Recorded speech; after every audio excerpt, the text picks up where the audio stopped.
In today's program, we feature the area's fastest growing companies based on their 2007 performance and look ahead to uncertainty in 2009. Stay tuned. South Sound Business Report is next.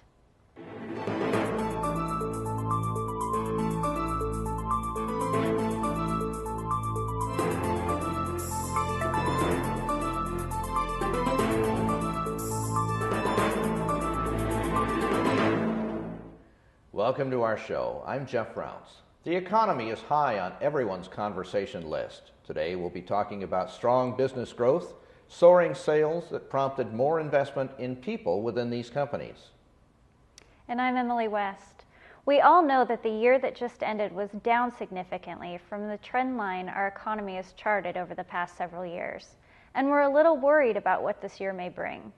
In December, the Business Examiner honored 10 of the fastest growing companies in the South Sound. We'll meet the leaders from a couple of them, the 2008 fastest growing companies and the 2008 Longevity Award winner. First up, designing the future. For the second year in a row, the performance leader for growth over a 10-year period is a multidisciplinary design firm in the South Sound, BCRA.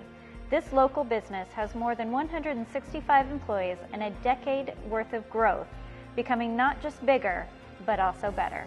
Then, building the future. An Olympia-based remodeling contractor takes the long view in day-to-day decision-making, and that helped the Artisan Group become our 2008 fastest-growing company. And finally, what makes for a fast-growing business?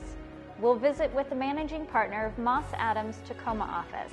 This accounting and consulting firm did the analysis that identified our fastest-growing companies. But first we welcome Stewart Young. He is a principal in the architectural design firm of BCRA, our two-time Longevity Award winner. Stewart, your company grew revenue by a factor of about 100 over 10 years leading up to the beginning of 2008. Is that the result of a specific ambition to have explosive growth, or did things just happen? Really, we continue to add services to help our clients, and as we do that, we grow staff and we grow resources, and as a result of that, we have good growth. So it's really not a specific strategy that we have. It's client-driven. It's, yes, it's providing services. Very much so, yes. It seems to be the ambition of BCRA to almost be everything for your clients. Yeah, that's a good point. We have been trying to build services, whether it's marketing and graphics all the way through design, or whether it's construction administration. We really are looking to be a full-service turnkey firm. Is that how you would describe your overall strategy? I mean, you're an architectural firm, are you not? I think we've been really thinking of ourselves as a design firm. So whatever problem that a client may have, and we bring our resources to help find a solution, which oftentimes involve design, but sometimes it's practical things like, why is my roof leaking? And it's also involved with community planning in some respects. Yes, we've been doing a lot of that. We've added a land use department in the last 5 years and been doing a lot more master planning and community planning. It's been very exciting. Is it difficult to keep a good management handle on a business that is growing so rapidly and in so many different directions? I'm told that you started with 20 staff members, or probably the principals, and then 20, and it's over 165 now. What's different today, and how do you as a firm keep track of it, keep control of it all? That's a good question. The biggest challenge is culture, maintaining the culture at BCRA, which the genesis of who we are. And we do that primarily by making sure that we hire the right people, and then once we hire the right people that share similar values, that we're here to service the client and not necessarily our own egos. Once we do that, then we give them the tools and the resources and empower them to be able to make those kind of services available to their clients. And that's really been the key to our success. Where would one find clients of BCRA? Are you a local firm? Do you work? Yeah, primarily the South Sound. We do now have an office in Seattle. We also have an office in Washington, D.C., another office in Wenatchee. So our client base is growing a lot. We just got a new project in Alaska. So we are starting to really spread out. Do you seek these, or are these existing clients who want you to go with them to a new area? Both. I mean, that's part of why we've grown so much, is because when our clients grow and they have different needs, we grow as well. But we also have been aggressively marketing outside the local area. What kinds of work do you seek? We've been trying to be diverse, so a lot of our clients are private clients, but also a lot of our clients are public. We do a lot of work for the military now, which is one of the reasons why we're in Alaska. Mm-hmm. And also D.C., I would assume. And also D.C., right. It's strategic on our part to have an office there.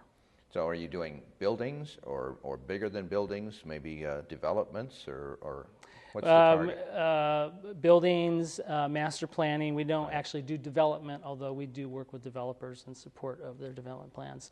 But we're also providing a lot of unique services, building testing, forensics, air infiltration, water infiltration testing. We have equipment now that can do that, large fans, and we have expensive cameras now that does thermal imaging of buildings for maintenance. So a project need can bring a capability, which then opens up new other project needs for that client or others. Exactly. That's exactly right, yeah. The award program recognizes percentage growth in revenues and also wage expenses. It seems like just mathematically it will be more difficult to continue showing dramatic growth when you're at a larger starting point. Is that true? I think so. I'd be happy to be here again next year for longevity, and that would be our goal. But yeah, I think you're right. I think with the economy the way it is, still pretty sketchy, at least on the private side. We'll be happy to plateau a little bit this year and maintain. Is that your forecast for 2009? Is that what you think? Yeah, I think so. Surprisingly, we're shifting. We're in a process of shifting, and some of the things on the private side include multifamily housing, which we had done a lot of condo work, and now we're starting to do a lot more apartment work. So we're really shifting our expertise to similar type of products. And then again, we are marketing state and federal work a lot more now. And with the broad cross-continental exposure, are you finding some areas that are perhaps less impacted by the slowdown, or maybe there's an area? Well, actually, the Northwest, Seattle, tends to be less impacted by the slowdown, which is really good for all of us. Right. And there are just a couple key areas that are, Texas happens to be a place that's seen a lot of growth, at least on the military side.